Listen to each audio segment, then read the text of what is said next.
2025년 메이저리그 사커 플레이오프가 드디어 불을 뿜고 있습니다.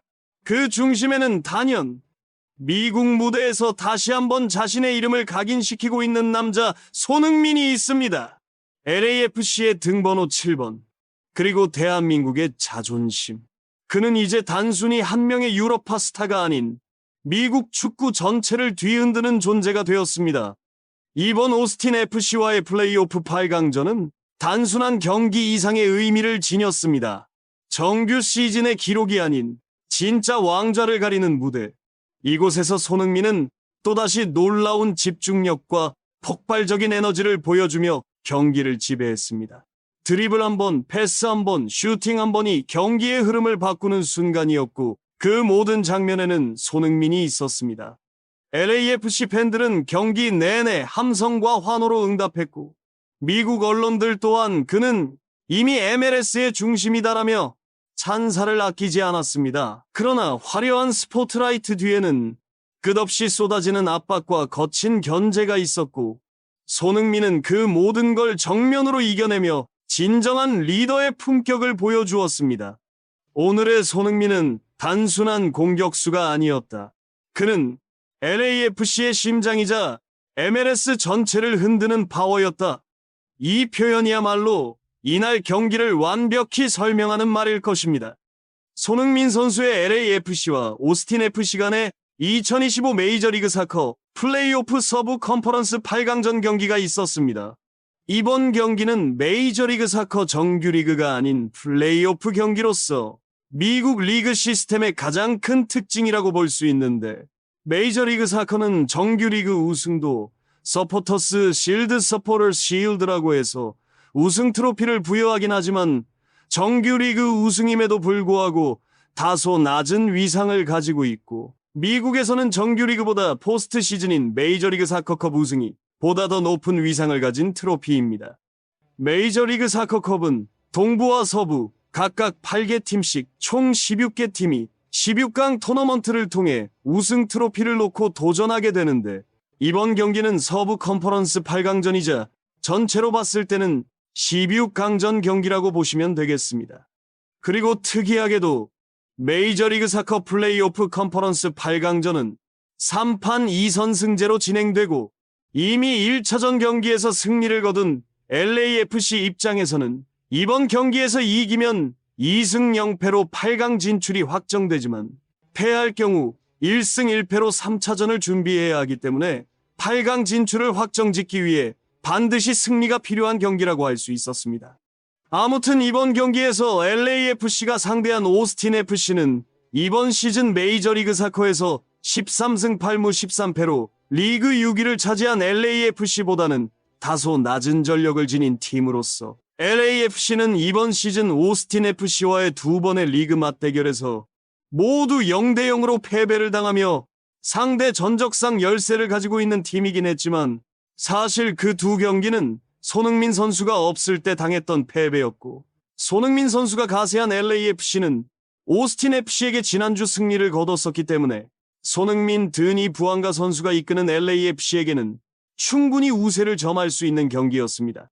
이번 경기에서 LAFC의 스티브 체룬돌로 감독은 비고리스 골키퍼, 세르이 팔렌시아, 라이언 포티어스, 에디 세구라, 라이언 홀링스 헤드, 티모시 틸만, 자이르손 바르켈두, 네이선 오르다즈, 손흥민, 드니 부앙가 선수를 선발로 내세웠습니다.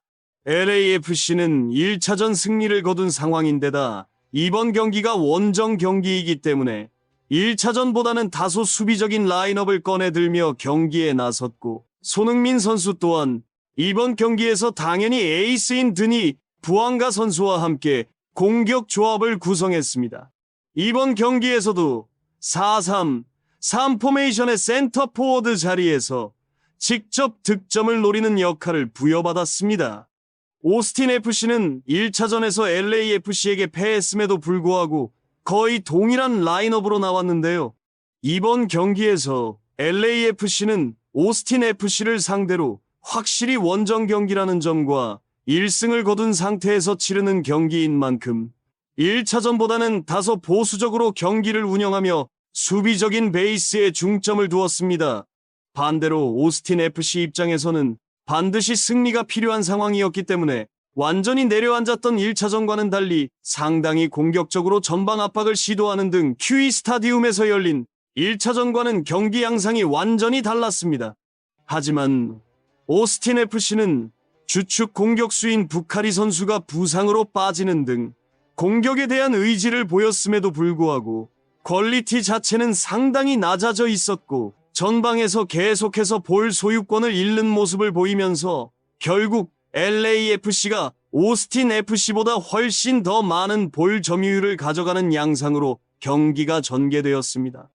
LAFC가 전반적으로 경기를 장악하기 시작하자 최전방 공격수인 손흥민 선수는 더욱 공격적인 움직임을 보이며 오스틴 FC의 수비진을 위협했습니다.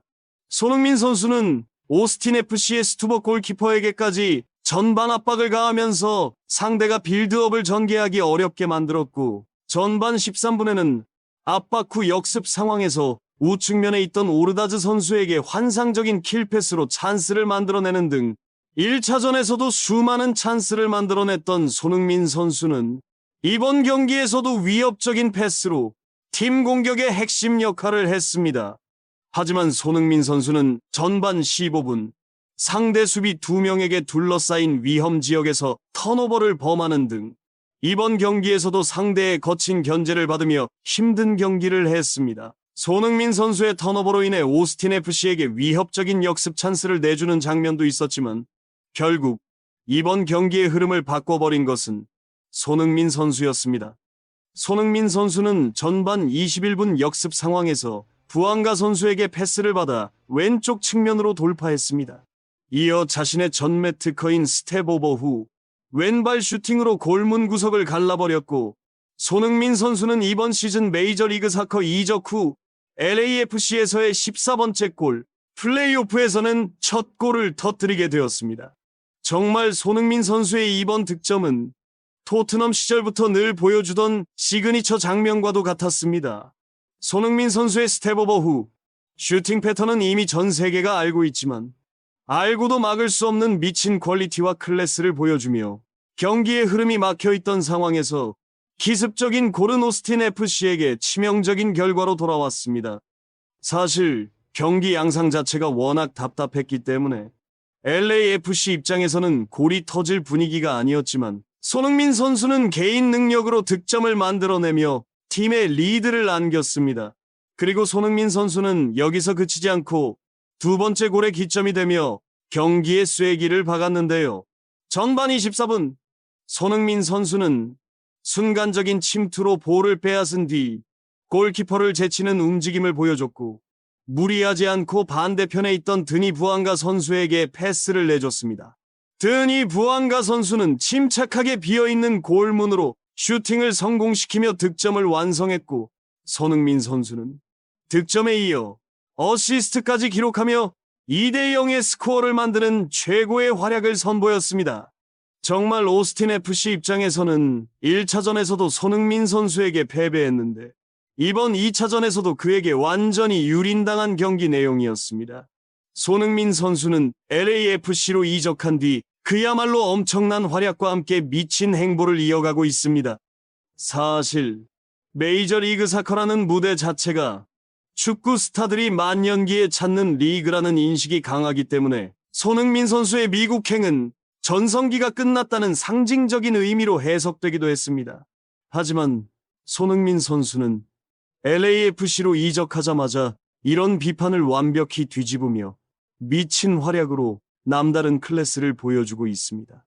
손흥민 선수는 LAFC 데뷔전이었던 시카고 파이어와의 경기에서 시차 적응조차 안 된 상태에서도 PK를 얻어내며 팀을 구했고 뉴잉글랜드 레볼루션과의 경기에서도 어시스트를 기록하며 팀 승리를 이끌었습니다. 이어 FC 댈러스와의 세 번째 경기에서는 프리킥으로 데뷔골까지 터뜨리며 엄청난 활약을 보여줬습니다. 그리고 손흥민 선수는 A매치를 위해 대한민국 대표팀에 합류해서도 맹활약했습니다. 미국과의 경기에서 1골 1도움을 기록하며 미친 폼을 이어갔고 멕시코 대표팀을 상대로도 득점을 터뜨리며 여전히 자신이 건재하다는 것을 증명했습니다. LAFC로 복귀한 뒤 산호세 어스케이크스 원정에서도 1득점을 기록했고, 이어진 레알 솔트레이크 원정에서는 무려 해트트릭을 달성하는 활약으로 자신의 인생 경기를 써냈습니다. 손흥민 선수는 레알 솔트레이크와의 2차전에서도 1골 1도움에 미친 활약을 펼쳤고, 세인트루이스를 상대로는 멀티골을 터뜨리며 매 경기마다 놀라운 활약을 이어가고 있습니다. 손흥민 선수는 콜로라도 래피즈와의 리그 마지막 경기에서도 득점을 기록하며 정규 시즌을 마무리했고, 그 활약을 토대로 플레이오프에서도 자신의 폼을 완벽히 증명해내고 있습니다. LAFC로의 이적은 정말 손흥민 선수에게 여러모로 신의 한 수가 되어가고 있으며, 지금의 폼이 이어진다면 월드컵에서도 분명 놀라운 결과를 만들어낼 수 있을 것입니다. 손흥민의 여정은 여전히 현재 진행형입니다. LAFC로의 이적이 단순한 새로운 도전이라고 생각했던 사람들은 이제 깨닫고 있습니다. 이건 그의 두 번째 전성기의 시작이라는 사실을요. 그는 이적 2달 만에 팀의 중심으로 자리 잡았고, 경기마다 새로운 역사를 써내려가고 있습니다. MLS 팬들이 손흥민을 리그의 얼굴이라 부르는 이유가 여기에 있습니다. 앞으로 남은 플레이오프에서 손흥민이 또 어떤 전설적인 장면을 만들어낼지 아무도 예측할 수 없습니다. 하지만 한 가지는 확실합니다. 그는 절대 멈추지 않을 것이며, 그라운드 위에서 언제나 최선을 다해 팬들에게 꿈과 전율을 선물할 것입니다.